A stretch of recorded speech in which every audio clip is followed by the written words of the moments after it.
Slava Jera Motesisvinoj Vojny. Ura!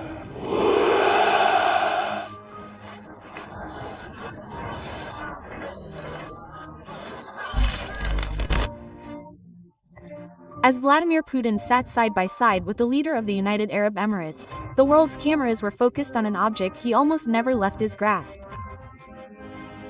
A black briefcase. No fancy clothes. However, two heavily armed bodyguards stood close by. For the military, that object had serious significance. The Cheget, Russia's nuclear control system. What made the tension even more intense was the timing. This incident occurred just after Russia decided to withdraw from the INF Treaty, an agreement that for decades had limited the deadliest arms race between Moscow and Washington. The decision was like releasing the last bar holding the brakes. And indeed, the brakes were released. A few hours later, the flash of missiles split the night sky. Warning sirens wailed long and the dark horizon turned into a stretch of fire. The war that had been on hold has flared up again, and this time the story could lead to, or perhaps even lead, the world into a far more dangerous phase than mere tit-for-tat attacks.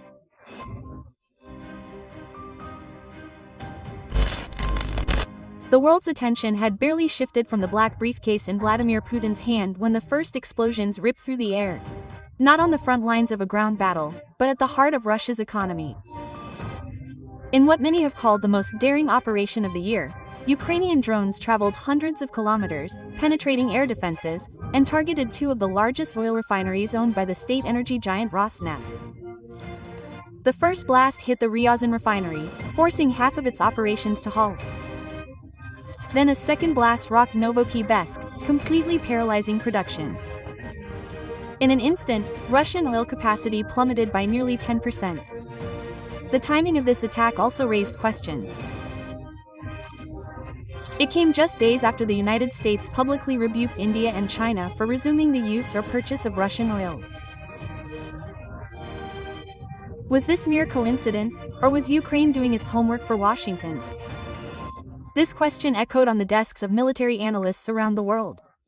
Moscow's response was swift, sharp, deadly, and full of messages. Supersonic cruise missiles, H-22 and H-32, capable of traveling 4 times the speed of sound, were fired at Nikolai. Information from the field indicated the target was a compound housing French mercenaries and military instructors. The attacks didn't stop there. In Odessa, near the Ukrainian-Romanian border, a Kamika Segarin-2 drone struck a major Ukrainian gas pipeline. The explosion sparked a massive fire visible for tens of kilometers. The impact was that non-Russian gas supply entry points were completely cut off. For Ukraine, which had previously relied on alternative routes, this meant a new phase of the energy crisis. But in a war like this, revenge rarely waits long. Hours after Odessa, it was Russia's turn to target Crimea, with waves of Ukrainian missiles and drones targeting strategic facilities. Some were shot down, but several high-value targets were still hit. These included a fast attack craft, 3 radar stations, and a possible ammunition depot, which is still awaiting confirmation, adding to the tension. During the attack, a US RC-135 reconnaissance aircraft flew over the Black Sea. Its task was to gather intelligence on Crimea and other Russian territories. Was the data from this RC-135 aircraft what helped Ukraine locate the targets? Many believe so. All of this is taking place amidst a busy global political landscape. Donald Trump is attempting to play mediator, holding closed-door meetings with various parties to push for a ceasefire. Ironically, while diplomacy is being held, hundreds of drones are flying, exploding, and burning more bridges to peace on the battlefield. One thing is certain, this oil refinery attack is more than just a military action. It's an attempt to cut off the economic lifeline. And if that lifeline is completely cut off, the consequences could escalate the war far beyond what many imagined.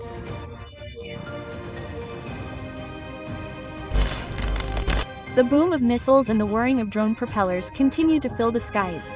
As news from Moscow turns the world's attention, Russian special forces have reportedly captured 3 high-ranking British military officers. The charges against them are no small matter. They are suspected of involvement in planning and coordinating missile and drone attacks on strategic facilities in Russian territory.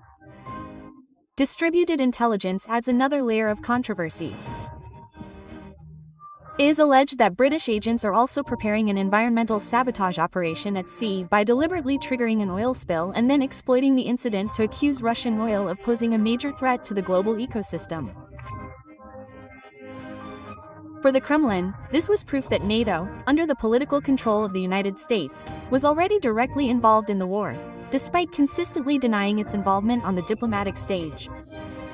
At a time of tension, a voice that had traditionally remained silent suddenly emerged: Israel.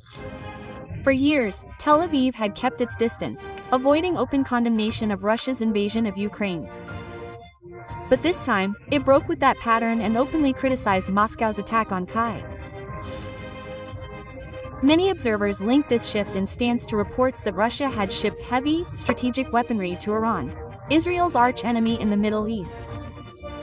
For Prime Minister Benjamin Netanyahu, this was no longer a distant issue in Eastern Europe, but a threat that directly touched the heart of his national security. Meanwhile, from Russia, official statements in recent weeks have added another layer of tension. Moscow announced that it was no longer bound by a moratorium on the use of intermediate-range nuclear missiles, a rule that had been a guardrail in this deadly arms race since the end of the Cold War. For senior analysts, the situation was reminiscent of the 1980s. However, this time, the technology was far more sophisticated, the destructive power was greater, and the time to respond to an attack was much shorter. NATO may not have officially declared war, but intelligence maneuvers, shifting alliances, and the constant signaling of nuclear threats paint a dire picture. The shadow of the Cold War has returned, and this time the world may face it without a safety net.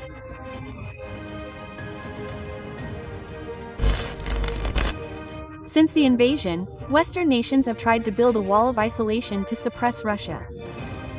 Economic sanctions have been imposed, assets frozen, and international trade routes narrowed.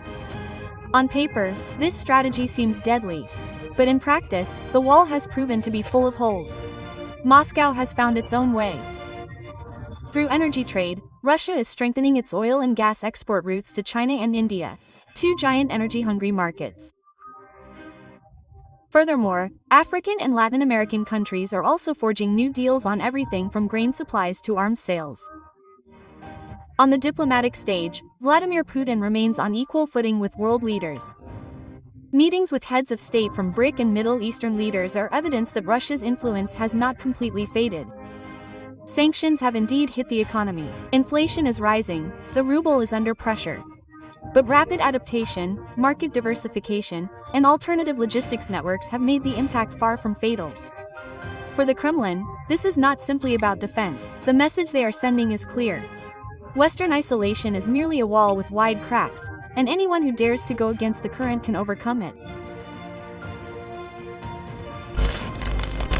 Meanwhile, a storm is battering Ukraine from within. For the first time since the war broke out, thousands of citizens took to the streets in large-scale protests against the government. The trigger was President Volodymyr Zelensky's policies, which were seen as weakening the country's anti-corruption agencies. On the battlefield, other problems are increasingly apparent: a crisis in frontline troops. The wave of military conscription has met with strong public resistance. Ali calmed it with a persuasive approach. The government has chosen a hardline approach, combing subway stations, nightclubs, and even weddings in search of military-age men. For many citizens, this is no longer about defending the homeland, but about being forced to go to the front without preparation.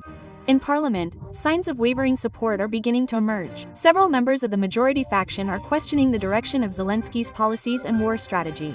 This political rift presents a golden opportunity for Russia to shape its narrative. Their opponents are not only struggling on the front lines, but are also beginning to crumble from within. Nevertheless, peace efforts continue.